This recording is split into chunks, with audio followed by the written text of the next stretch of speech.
What's happening, Whomitmay? This is Bobby D. So tonight's guest, well, whenever you may be seeing this, you might be watching this in the morning, you might be watching this in the evening, you might be watching this in the afternoon.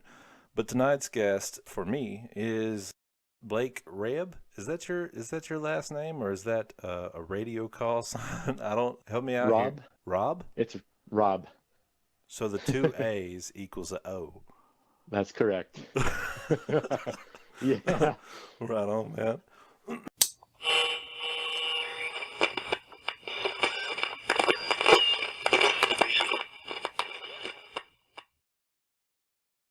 So you are what I would consider a serial hobbyist, or maybe even a Renaissance man. The stuff that the videos that you produce are more commonly on the topic of weather balloons and the hmm launching of those weather balloons in the West Georgia area. And then also, I see stuff from you in regard to ham radio operating. And then also, you are an employee of the American Red Cross, which you get to see the country, albeit most of the time it's in disaster situations. So I would really like to just start at the top and work your way back, and let's discuss all three of those facets of your interest. Um, Okay. so let's start with why it has taken so long for you and I to get an opportunity to speak with one another. And that's the fact that you've been deployed over and over and over again to help with disaster relief around the country during this crazy 2020 year we've been experiencing. That's right. It's been unbelievable. It's been, as you know, historic. Yes, this and as you and I sit here talking, I am actually virtually deployed right now. I'm working from home, but still supporting a disaster relief operation. And in fact, this is my fourth deployment since August. Wow. Okay. hmm So what do you in a virtual deployment? What does that look like to you? Or what are you doing to help the people that might have their feet on the ground in regard to the disaster relief? And what is your main cause or main focus in that right now? Okay, so within the four deployments I have, we can talk each of them separately. I've done several different things, but my virtual deployment, I am a recovery caseworker. So we have an online system, and they track our clients. Um, as um, there's been people around Georgia who have damage from which what was the Zeta? I guess that was the yeah. That's the and so a tree falls on somebody's house, crashes through their into their bedroom, and now someone from the Red Cross went out and interviewed them, got their details, and put it into the system. Now I'm interviewing those people, um, basically guiding them to resources and funds sometimes, and helping them get back on their feet. Right, there was a lot of loss, like houses being crashed, vehicles being crashed. I don't know that it's widely known that the damage was so strong, was so extensive from Zeta. I feel like everybody were like, that's a Hurricane 1 storm, but Mhm. they they don't take into account the fact that this Hurricane 1 storm just went through an area that doesn't have infrastructure in place to handle storms like that. Um, I work in construction material manufacturing, and part of our product line is specifically designed for wind load capacities and things of that, and impact capacities and things like that. So I know the that areas in which coding designates that buildings have to be built with those storms in mind, uh, where in the area that Zeta hit, those infrastructures and those codes aren't in place because that only happens like once every 100 years. So Right. Yeah. Hmm. the devastation and damage that was felt for that was pretty extreme. Um, Not to mention what else we've seen in 2020. The first time that we had intended to sit down and speak was when the uh, forest fires were going on the West Coast and were ravaging through uh, the western part of the United States in a way that they Right. never, they had never done before.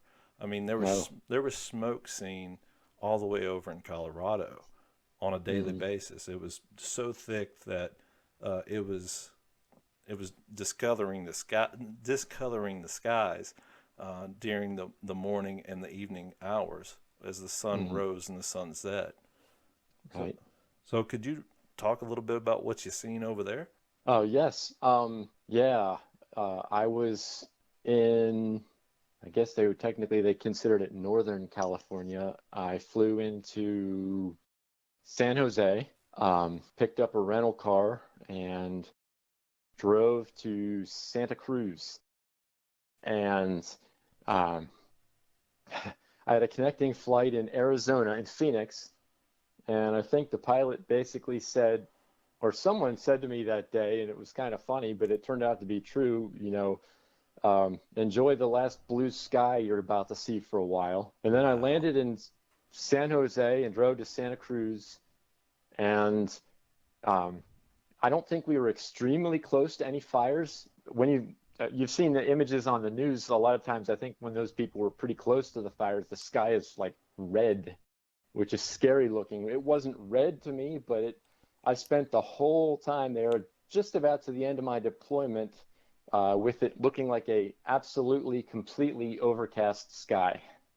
So maybe the illusion that we're getting from the mainstream media in regard to those red skies was maybe bolstered a little bit because, I mean, that it makes for really good TV if nothing else. Um, That's yeah. so, but that shouldn't take away from the fact that it was a disaster and that there was a lot of loss felt in those areas. Yeah.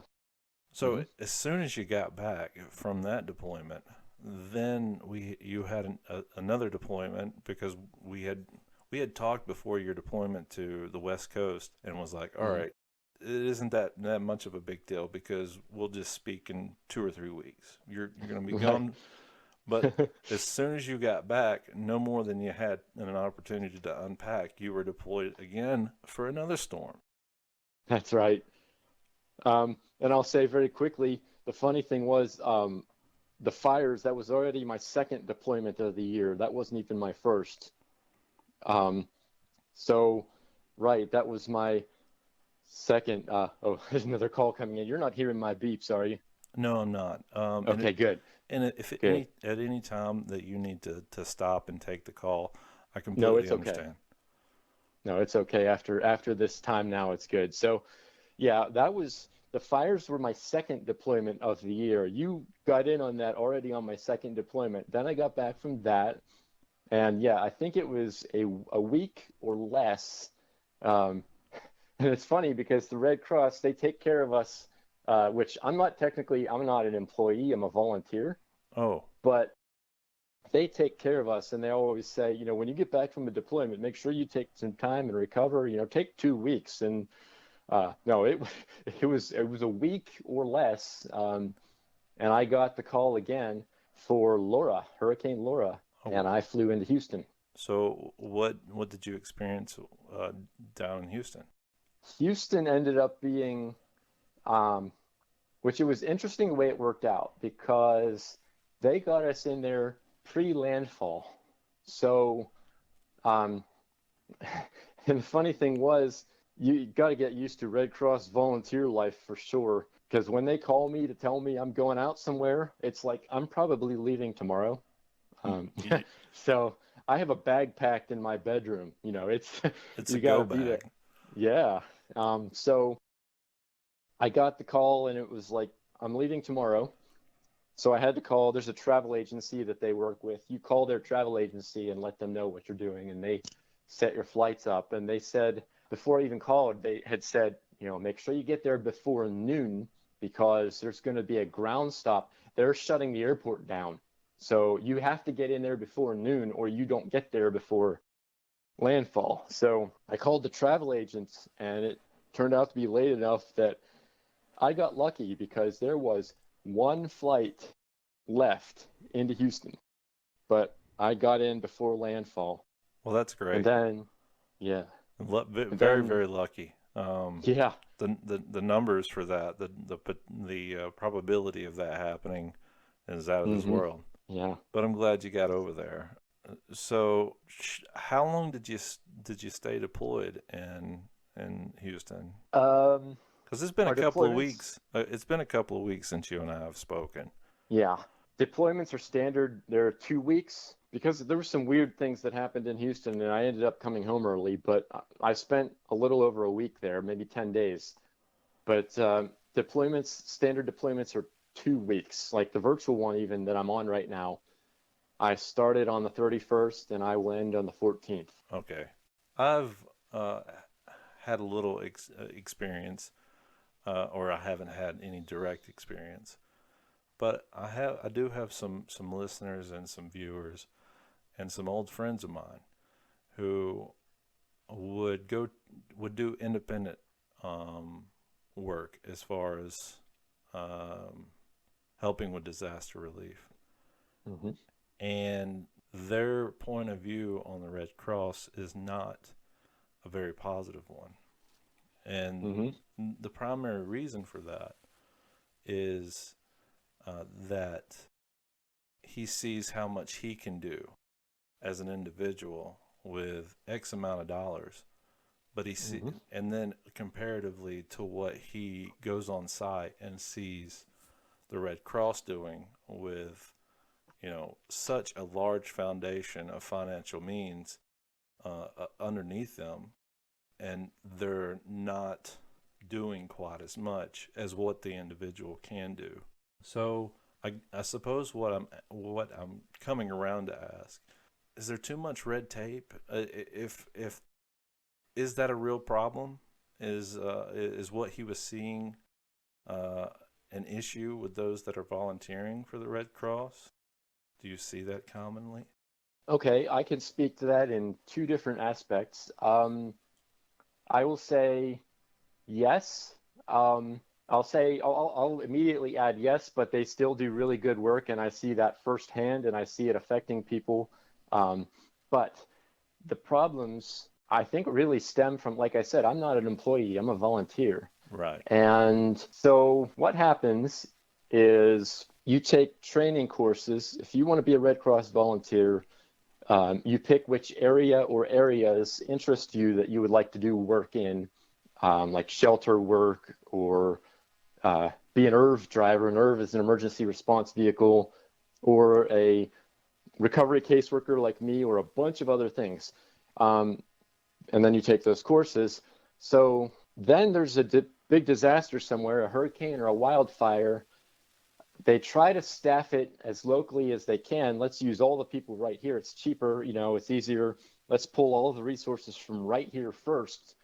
And then if it's so big that we need people from out of the area, then we'll put out a call and, call from outside of our region. So what you get is, okay, all these people have taken these courses, but you're working with 200 other people who you've never met in your life, and you've got to, all work together as a team, and everyone's got to communicate, and that goes up the hierarchy as well. One of the common things that we kind of gripe and complain about with each other as we are deployed is lack of communication. And you can't completely fault them, but the higher ups in the hierarchy, it seems like sometimes they don't know what's happening right here at this work site. These are the things we're dealing with. The way they want us to do this isn't quite the best. So you run into some of that kind of thing. Right. So, okay. So the majority of the lack thereof in support, it, if there is if that is a problem, is sourced around lack of communication or um, it, the red tape, so to speak, as I was kind of preluding to before I asked that question. So I really do appreciate you giving some clarity from the perspective of someone who is a volunteer, not an employee of the Red Cross, but someone who gets to see front lines where these resources are, how these resources are being used, and what the difficulties might be in trying to get resources to those who need them. Right, right. And I can tell you that I think being volunteers, I think they say the Red Cross is 90% volunteers when, on deployments and things. And I think that helps because not that employees don't care, but, I think volunteers really, really care.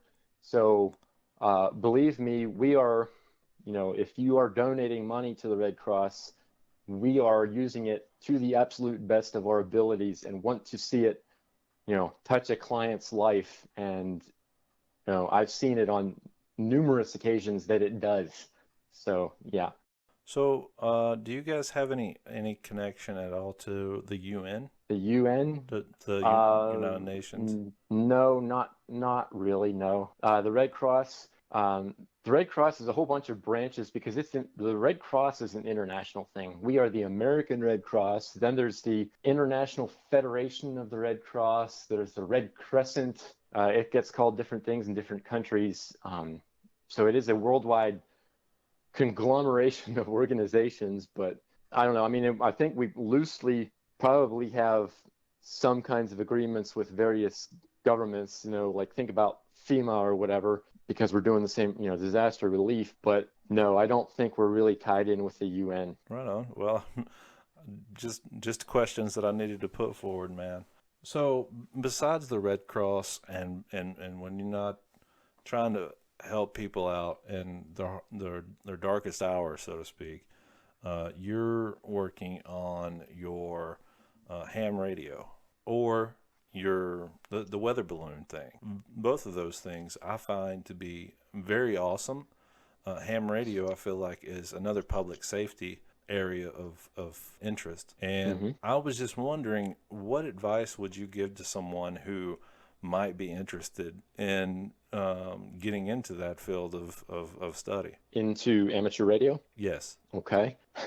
Find your local club. Find your local ham radio club. If you're around here, we are the West Georgia Amateur Radio Society, WGARS.com, if I can put in that little plug for them. Thank you. I'll put a link in the description box down below. There you go. And if you're anywhere else in the country or the world, go to ARRL.org. Or I imagine if you Google something like Find Local Ham Radio Club, the ARRL is the American Radio Relay League. They describe themselves as the National Organization for Ham Radio. They'll have a way for you to search for your local club and get tied in with your local club. If your local club is good, you can go there and know absolutely nothing at all and just be curious and interested. And they're not going to turn you away because you don't know anything yet. They're going to answer your questions and welcome you in and show you the ropes. Well, that was going to be my next question, was like, what I find to be true in some areas of hobbies, so to speak, or interest, is kind of a poshness to newcomers. And I was going to ask you, how long have you been working on amateur radio? And then B, if it wasn't too long, did you experience any of that here in your local club or with speaking with other experts on the field? Okay. I have had a license since August of 2006. Oh, wow. Yes. So, yeah, it's been a little while now, I guess. Going on, 14 years? Yeah. So, yeah, or a little over 14 years now. Yeah, so I see it. What really irritates me is I see these kind of things most on the internet, on forums for amateur radio or things like that, where I don't know. And I think this is a thing in general where, hiding behind a keyboard makes people brave. You can sit there and insult people when you don't have to see them face to face. So, on internet on the forums and stuff for amateur radio, they get really condescending about, how stupid you are because you don't know this or that about amateur radio yet, or blah, blah, blah. But my first experiences with the West Georgia Amateur Radio Society, I had heard about ham radio all my life. I'd been kind of curious about it as a kid, but I never had anyone in my life who was a ham, so it never went any further than that. And finally, in about 2005 or 2006, I started looking into it on my own, searched, found that local club, and contacted, I forget who it was at the time, but they said, hey, we're meeting for lunch today. Why don't you come out and, say hi and hang out with us? So I went out and met them for lunch, knew absolutely nothing or very, very little at the time. And I asked them some very, very basic ham radio, quote, stupid questions that anyone who actually knows ham radio should know, because I didn't know it at the time, and they were not condescending at all. So, I think if you get connected with a good club, we're excited to teach you the ropes. We like having new people. That's really awesome, man. I'm glad to hear that. And I hope that maybe this helps somebody out and that might be watching this in their search for a new skill, new talent. And maybe they'll reach out to you guys for sure. So your other area of interest is the weather balloon thing. Did the ham radio, did that tie in somehow? Maybe it's the same people that are doing both of these things. And is that true? Or am I just making this up in my imagination? No, that's absolutely true. And I'll tell you, that twists into a really interesting story. But way back, I had seen an article online somewhere about how some students at MIT, I believe it was, sent up a weather balloon, and I think they'd used a cell phone somehow. They put the cell phone in the payload to track it, and they had a rig to take pictures up there. And if you've ever seen weather balloon photos, oh my goodness, I saw the pictures they took. The balloons go close to 100,000 feet or a little over it sometimes. And the photos look like they were taken from space. And I looked at that and I said, I'm going to do that someday. I don't know how, but I'm going to make that happen. And then a few years later, I'll make that a real short story, but I had a nonprofit organization. You've heard of the general idea, other groups do it, where they donate teddy bears and stuffed animals to police departments. Absolutely. I actually made it into a nonprofit organization that I ran for a couple of years, and I wanted to get some publicity for it. And I thought, let's do something fun. Let's launch a weather balloon, and we'll put a teddy bear in it, and we'll make it fun. This whole story of this teddy bear taking this journey in this weather balloon. Well, there was a NASA mission that had unofficially a rubber chicken as its mission mascot, and they had social media accounts for the rubber chicken. Long story short, I contacted the rubber chicken on Twitter and said, how would you like to go on a ride in a weather balloon with our teddy bear? They said yes. And the person behind that ended up taking the teddy bear and the rubber chicken to all the NASA facilities and getting pictures of them in the flight simulators. And it blew up into this massive thing. But yes, the weather balloons, we track them using amateur radio. It's a system called APRS. It's the Automatic Packet Reporting System, or the Automatic Position Reporting System. It's basically a ham radio device connected to a GPS, and it beacons its locations and its altitude, so you know where it is at all time while we chase it. So those two things really do go hand in hand then. They really do, yeah. So what's the what do you see to be the number one benefit of weather balloons in general? Why maybe I should have done a little bit of research, guys. I'm sorry. But I'm asking the dumb questions that you was going to put in Google anyway. Why is it called a weather balloon? Okay, so the balloon itself that we buy, it's funny, they call it a weather balloon, but there's nothing special that makes it a weather balloon except for the fact that when the National Weather Service launches weather balloons, it is the same big balloon that they use, but they attach their special payload to it that has all kinds of measuring devices for temperature, humidity, wind speed, barometric pressure. And the National Weather Service launches weather balloons at least twice a day from about 92 locations across the country. And on special circumstances, like when there's a hurricane coming, they will launch, extra ones even almost literally into the hurricane to get live readings of barometric pressures and wind speeds and things, and gives them a really, really good feel for what's going on in the atmosphere right now. Okay, so that makes sense. That tracks a little bit. But Mhm. do you guys put any instruments, measuring devices at all, in your weather balloons or your balloons? Yes, because I'm laughing a little bit because we've lost a couple, so we are sort of we learn. We say this every time we launch one. We learn of something every time we launch one, even when we lose it, and it's almost like doing an investigation of what went wrong, what happened. But we are adapting the payload, every little piece of what goes in there, every time we do it. We have launched. I have a friend named Brian. His call sign is WX4BK. He developed his own payload. It's based on a Raspberry Pi that's a microcontroller, and it had some telemetry data. We think it may have been getting some interference, maybe with the radio equipment that was transmitting in there. It was supposed to have been recording and transmitting things like pressure and temperature, but it was giving us some wacky readings. So we do, and we're kind of working on those, but we haven't had any real working telemetry on that stuff yet. Well, that sounds like a lot of fun. Do you guys have like a public group, or is this just a sort of a branch off of the club that you have for the amateur radio operators? Yeah, this is just what, we do this under the umbrella of the West Georgia Amateur Radio Society. And it's kind of, I mean, Brian and I started doing it. I was the very first one of us to do weather balloons, but even the very first one that we launched back when I was doing that awareness project, I had known Brian since I was first licensed, and he's got a degree in electrical engineering. And I knew when I needed to get that payload put together, because I didn't know much of what I was doing the very first time. I'm like, I'm going to call Brian. I'm going to get him on this project. And even now, it's mostly Brian and I that put all the bits and pieces all together to make it work. But we welcome any suggestions or anyone that wants to help out.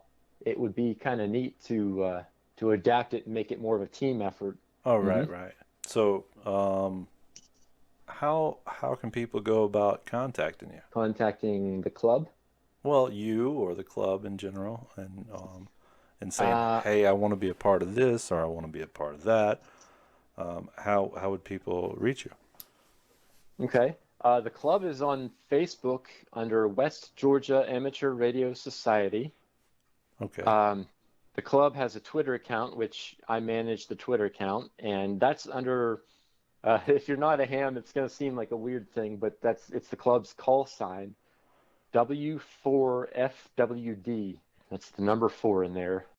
At W4FWD is their Twitter account. My Twitter account is my call sign, N4BWR. And my website is n4bwr.com, so you can check out some of what I'm doing on there as well. So those are some good ways to contact us. Thank you very, very much for being on the show. All right. It is election night, so I don't know about yourself, but I'm going to, after this call, I'm going to sit back and see if the world will crumble. Absolutely. I hope you Yeah. don't. I really hope you don't have to be deployed due to the results of this election. To be, Oh, hope not. but They have their eyes on a civil disturbance. They're talking about it's in the works. It's not officially a deployment yet, but there is one out there for civil disturbances. They're keeping their eyes on some of that. wow, Yeah, that's it's a strange time that we're living in. really is. That is even thought like, hey, this is a necessity. Absolutely. That we'd have to sit down and afford resources to the American Red Cross and these people that are trying to help people with natural disasters, but now their mind is having to placate whether or not it's a good idea for us to prepare to handle a situation where we turn against one another. It's Right. But yeah, again, thank you very much for being on the show. I've had a lot of fun getting to talk to you. And I will be posting all the links and all the Twitter accounts and everything that you've mentioned in this down in the description box below so the people listening at home can find it very easily. You guys are Whomitmay. My name is Bobby D. We are concerned. You guys take it easy. Peace.